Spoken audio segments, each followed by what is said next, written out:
आजची पत्रकार परिषद रत्नागिरीच्या दृष्टीनं अतिशय 3 महत्त्वाच्या विषयांवर मी आयोजित केलेली आहे. एक म्हणजे आपल्याला माहिती असेल की आपल्याकडे मेडिकल कॉलेज सुरू झालं. मेडिकल कॉलेज सुरू झाल्यानंतर आता 4थं वर्ष सुरू होतं आहे. 4थं वर्ष सुरू होत असताना भले 20,000, 22,000, 25,000, 40,000 ज्या काही कॉन्ट्रॅक्ट बेसिसवरच्या पोस्ट निघाल्या, त्याच्यामध्ये काल जो मी आढावा घेतला त्याच्यामध्ये सुमारे 450 रत्नागिरीतली मुलं ही मेडिकल कॉलेजमध्ये आज नोकरी करत आहेत. आणि मेडिकल कॉलेज हे महाराष्ट्रातलं, त्यांनी जो सर्वे केला महाराष्ट्रातल्या मेडिकल कॉलेजचा, त्याच्यामध्ये नंबर 1चं मेडिकल कॉलेज आपलं आहे. आणि म्हणून 8 जुलै 2026ला BSc नर्सिंग हा कोर्स जो आहे, या BSc नर्सिंग कोर्सला आपल्याला मान्यता मिळाली. मी BSc नर्सिंग कोर्सचा उल्लेख एवढ्यासाठीच केला कारण सगळ्यांना असं वाटतं की जसं आपलं GNM आणि ANM कॉलेज आहे तसं हे कॉलेज आहे, तर हे त्याच्यापेक्षा अपग्रेड कॉलेज आहे.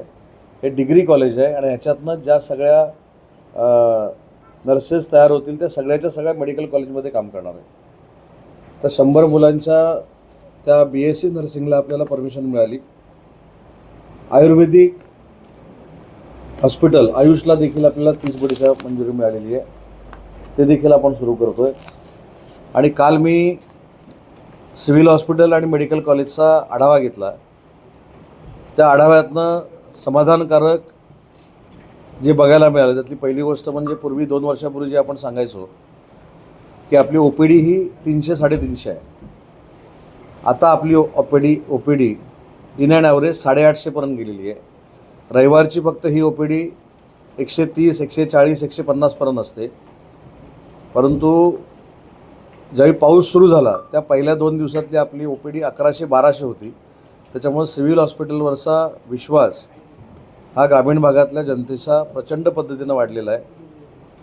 1127 सर्जरी सिव्हिल हॉस्पिटलमध्ये झाल्या मायनर, आणि 250 मेजर सर्जरी सिव्हिल हॉस्पिटलमध्ये झाल्या. त्याच्यामुळे सिव्हिल हॉस्पिटलचं काल इन्फ्रास्ट्रक्चर पुन्हा एकदा मी जाऊन बघितलं. त्यांना आवश्यक असलेल्या काही गोष्टी काल DPCमधनं मी मंजूर केलेल्या आहेत. हिमोफिलिया नावाचा जो एक आजार आहे त्याच्या इंजेक्शनला 50 लाख रुपये मी काल मंजूर केलेले आहेत. ऑर्थोपेडिक्ससाठी एक नवीन यंत्रणा लागते, त्यासाठी 20 लाख रुपये काल मी मंजूर केलेत. आणि ऑक्सिजनचा एक ॲडव्हान्स प्रकार द्यायचा जो प्रायव्हेट हॉस्पिटलमध्ये असतो त्याच्या यंत्रणेसाठी देखील काल मी पैसे मंजूर केलेले आहेत. त्याच्यामुळं आपलं सिव्हिल हॉस्पिटल, तिथले डॉक्टर्स हे अतिशय वेगवान पद्धतीनं ट्रीटमेंट करत आहेत. आणि त्याचा आउटपुट त्यांनी किती आपल्याला येऊन सांगितले मला माहीत नाही, पण आता इथे डीन सर पण आहेत. अतिशय चांगल्या पद्धतीनं आपलं सिव्हिल हॉस्पिटल सुरू आहे. तसंच आपली ग्रामीण रुग्णालये जी आहेत ती देखील अतिशय चांगल्या पद्धतीनं सुरू आहे. तिथं देखील आपली OPD वाढलेली आहे. लोक आरोग्याची सुविधा प्राप्त करण्यासाठी तिथे येत आहेत, त्यांना चांगल्या पद्धतीनं सन्मानपूर्वक वागणूक मिळते.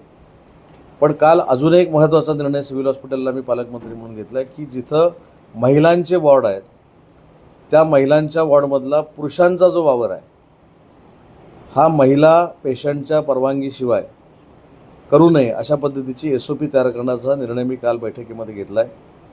याच्यामध्ये जनरल महिला वॉर्ड जो आहे, महिलेला ॲडमिट करताना 3-4 नावं अगोदरच फॅमिलीची घ्यावीत आणि त्याच्यापैकी एखादा जर तिथे राहत असेल तर त्यालाच अलाव करावा.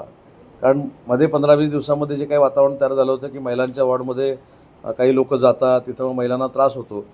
आणि ICUमध्ये उद्या पालकमंत्री म्हणून मला जरी जायचं असेल तरी ICUचे सगळे प्रोटोकॉल जे आहेत मोठ्या हॉस्पिटलचे ते फॉलो करूनच गेलं पाहिजे अशा स्ट्रिक्ट इन्स्ट्रक्शन मी डीनना आणि CSना दिलेल्या आहेत. आणि हे पण मी त्यांना उदाहरण सांगितलं की हा वावर महिलांच्या वॉर्डमधला का थांबवला पाहिजे, तर महिलांवर जी ट्रीटमेंट सुरू असते त्यावेळी काही पथ्य पाळायचे असतात, काही नियम पाळायचे असतात, ते 100% अशा मोठ्या हॉस्पिटलमध्ये पाळले गेले पाहिजेत. हे नियमावली बनवावी, पालकमंत्री म्हणून मला दाखवावी आणि त्याची अंमलबजावणी सुरू करावी असं मी डीन आणि सिव्हिल सर्जनना सांगितलं आहे. त्याची कारवाई देखील पुढच्या आठवड्यामध्ये सुरू होईल. डेंटल आपल्याकडे जो सेक्शन सुरू झालेला आहे त्याच्यामध्ये देखील मोठ्या पद्धतीनं पेशंट आपल्याकडे येत आहेत आणि बरे होऊन जात आहेत. सगळ्या पद्धतीच्या सर्जरी आपल्या होत आहेत. काही ठिकाणी थोडं पाठीपुढं होत असेल, पण जी 10-15 वर्षापूर्वीपासूनची सिस्टीम होती ती 2 वर्षामध्ये बदलण्यामध्ये आपण बऱ्यापैकी यशस्वी झालेलो आहोत.